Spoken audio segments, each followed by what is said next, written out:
Hi வணக்கம். Today recruitment நம்ம என்ன பார்க்க போறோம் அப்படின்னா DRDO defence research and development ஆர்கனைசேஷனோட centre for personnel talent management இதோட ரெக்ரூட்மெண்ட் தான் நம்ம இன்னைக்கு பார்க்க போறோம். நம்பர் ஆஃப் வேகன்சியை பொறுத்த வரைக்கும் 764 வேகன்சிஸ் வந்திருக்கு. சேலரி என்ன வரும் அப்படின்னு சொல்லி பார்த்தீங்கன்னா 35,400 பேசிக் சேலரியில இருந்து 1,12,000 வரைக்கும் வரதுக்கான வாய்ப்புகள் இருக்கு. பிளஸ் இதுக்கான எஜுகேஷன் குவாலிஃபிகேஷன் என்ன அப்படின்னு பார்த்தீங்கன்னா எனி ஒன் டிகிரி அப்படின்னு சொல்லி வருது. சில போஸ்டிங்க்கு அதுக்கு கன்சர்னான ஸ்ட்ரீம் வந்து கேட்குறாங்க. ஸோ என்னன்னு சொல்லி அஃபிஷியல் நோட்டிஃபிகேஷன்ல பார்க்கலாம். ஸோ என்னென்ன போஸ்டிங்க்கு வந்து இந்த ரெக்ரூட்மெண்ட் வந்திருக்கு அப்படின்னு சொல்லி சீனியர் டெக்னீஷியன் அதுக்கு வந்திருக்கு அப்படின்னு சொல்லி சொல்லியிருக்காங்க. பிளஸ் டெக்னீஷியன் வந்திருக்கு அப்படின்னு சொல்லி சொல்லியிருக்காங்க. லாஸ்ட் டேட் ஆஃப் அப்ளை வந்து January 1st 2026 அப்படின்னு சொல்லி சொல்லியிருக்காங்க. ஸோ வந்து இது காமனா சில போஸ்டிங்க்கு எனி ஒன் டிகிரின்னு இருக்கிறதுனால எல்லா ஆஸ்பிரண்ட்டும் இதை ட்ரை பண்ணி பார்க்கலாம். வாங்க அஃபிஷியல் நோட்டிபிகேஷன்ல என்ன சொல்லியிருக்காங்கன்னு சொல்லிட்டு பார்க்கலாம். ஸோ ஃப்ரெண்ட்ஸ், இதுதான் பார்த்தீங்கன்னா டிஆர்டிஓட இந்த ரெக்ரூட்மெண்ட் 764 போஸ்டிங்க்கு recruitment. Centre for personnel talent management இவங்களுக்கு தான் இப்போ இந்த போஸ்டிங் ரெக்ரூட் பண்றாங்க. Recruitment against 561 vacancies for the post of senior technical assistant B வந்து 203 அதுக்கு 561 வேகன்சி. 203 வேகன்சி எதுக்குன்னு பார்த்தீங்கன்னா போஸ்ட் ஆஃப் டெக்னீஷியன் அப்படின்னு சொல்லியிருக்காங்க. மொத்தமாக 764 வேகன்சி அப்படின்னு சொல்லியிருக்காங்க.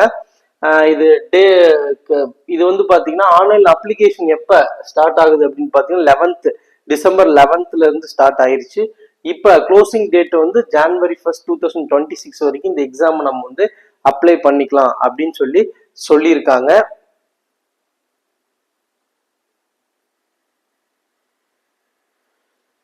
நெக்ஸ்ட் பே ஸ்கேலை பொறுத்த வரைக்கும் இந்த ஜாபுக்கு எல்லாமே வந்து பாத்தீங்கன்னா பேசிக் 35,400 இருந்து 1,12,400 வரைக்கும் வரும் அப்படின்னு சொல்லி 7th பே பேஸ்ல வரும் அப்படின்னு சொல்லியிருக்காங்க. எஜுகேஷன் குவாலிஃபிகேஷன் என்ன அப்படின்னு சொல்லி கேட்டா பிஎஸ்சி, சில போஸ்டிங் வந்து எனி ஒன் டிகிரி தான் இருக்கு.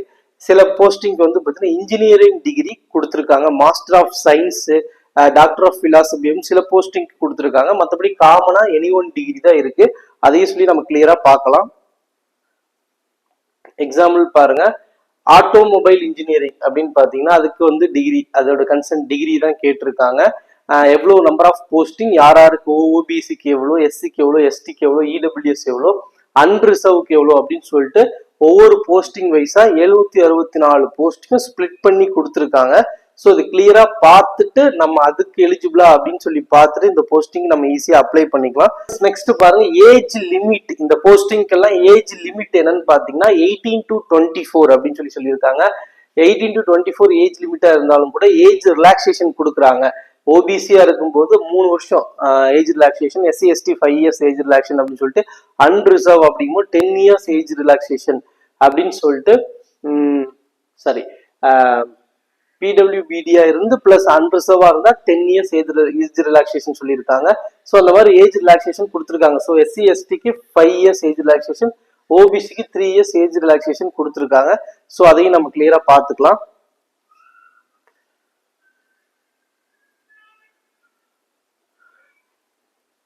ஃப்ரெண்ட்ஸ், நெக்ஸ்ட் பார்த்தீங்கன்னா மெடிக்கல் ஃபிட்னஸும் கொடுத்துருக்காங்க. ஸோ மெடிக்கல் ஃபிட்னஸும் இதுக்கு வந்து வேலைக்கு பண்ணியிருக்காங்க. ஐ விஷன் கேட்டிருக்காங்க. அந்த டிஸ்டன்ஸ் விஷன், நியர் விஷன் அப்படின்னு சொல்லிட்டு பெட்டர் ஐ விஷன் வந்து அது வந்து ஒரு குவாலிஃபிகேஷனாக கொடுத்துருக்காங்க. அதையும் செக் பண்ணிக்கோங்க. ஸோ நெக்ஸ்ட் வந்து பேமெண்ட் ஆஃப் அப்ளிகேஷன் ஃபீஸை பொறுத்த வரைக்கும் ஓபிசி, அன்ரிசர்வ், இடபிள்யூஎஸ் இவங்களுக்கு எல்லாமே 250 அப்படின்னு சொல்லி கொடுத்துருக்காங்க. அப்ளிகேஷன் ஃபீஸ் வந்து நான் ரீஃபண்டபிள். இதே ரீஃபண்டபிள்னா 500 கொடுக்குற மாதிரி இருக்கும். Total fees to be paid with application 750. டோட்டலா வந்து எக்ஸாம் ஃபீஸ் வந்து 750. இதுல 500 வந்து ரீஃபண்ட் பண்ணிடுவாங்க. 250 எக்ஸாம் ஃபீஸா எடுத்துக்குவாங்க. ஸோ உமன், எஸ்சி எஸ்டி அவங்களுக்கா இருக்கும்போது அப்ளிகேஷன் ஃபீஸ் வந்து 500. அதுல 500மே ரீஃபண்டபிள் அப்படின்னு சொல்லியிருக்காங்க. ஸோ அப்ளிகேஷன் ஃபீஸ் இல்லை அப்படின்னு சொல்லி எடுத்துக்கலாம். ஸோ இந்த மாதிரி இதையும் கொடுத்துருக்காங்க. வீக்லி அப்ளிகேஷன் ஃபீஸ் பார்த்துக்கோங்க. ஸோ ஃப்ரெண்ட்ஸ், இந்த எக்ஸாமை பொறுத்த வரைக்கும் டயர் 1, டயர் 2 அப்படின்னு சொல்லிட்டு 2 லெவல்ல ரிட்டன் எக்ஸாம், ஆன்லைன் எக்ஸாம் நடக்க போகுது. இதுல டயர் 1க்கான சென்டர் எங்க வரும் அப்படின்னு சொல்லி கொடுத்துருக்காங்க.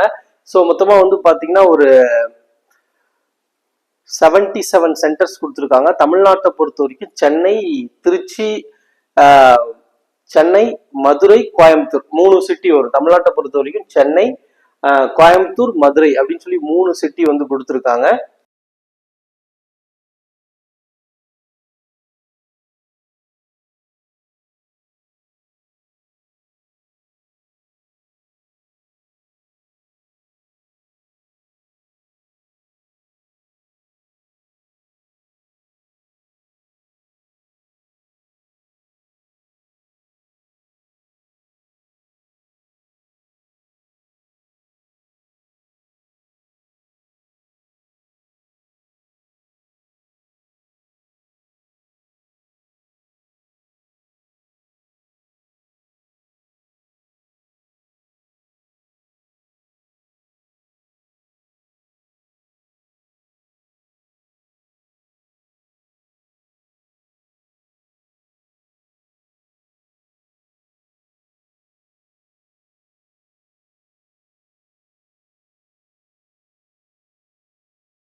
ஸோ ஃப்ரெண்ட்ஸ், டிஆர்டிஓ இந்தியாவோட மிக முக்கியமான பாதுகாப்பு ஒரு துறை. அதுல இருக்கிற ஒரு அமைப்பு DRDO, defence research and development ஆர்கனைசேஷனோட அதுல இருக்கிற ஒரு அங்கம் தான் வந்து பாத்தீங்கன்னா centre for personnel talent management. அவங்க தான் ரெக்ரூட் பண்றாங்க.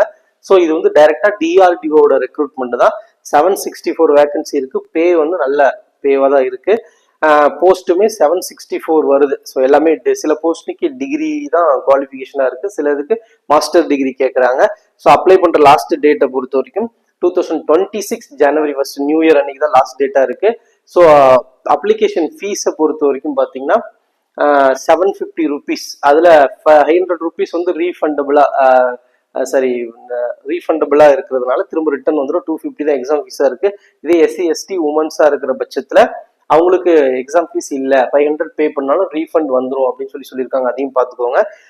பிளஸ் வந்து இந்த எக்ஸாம் நம்ம அப்ளை பண்ணோம் டயர் 1 டயர் 2 2 டயரா வந்து பாத்தீங்கன்னா ஆன்லைன் எக்ஸாம் நடக்கும் அப்படின்னு சொல்லியிருக்காங்க. அதுக்குமே ஜென்ரலா பேங்க் எக்ஸாம் ப்ரிப்பேர் பண்ற எஸ்எஸ்சி ஆர்ஆர்பி ப்ரிப்பேர் பண்றவங்க எல்லாமே இந்த எக்ஸாம் எழுத முடியும். அந்த மாதிரி சிலபஸ் தான் வந்து காமனா கொடுத்துருக்காங்க. ஏஜ் லிமிட்டை பொறுத்த வரைக்கும் 28 பிளஸ் ஏஜ் ரிலாக்ஸேஷன் ஓபிசிக்கு 3 இயர்ஸுக்கும் எஸ்சி எஸ்டிக்கு 5 இயர்ஸ் கொடுத்துருக்காங்க. ஸோ இதை ஃபாலோ பண்ணுங்க. இந்த எக்ஸாம் எலிஜிபிள் கேண்டிடேட் வந்து அப்ளை பண்ணி ட்ரை பண்ணி பாருங்க. தேங்க்யூ.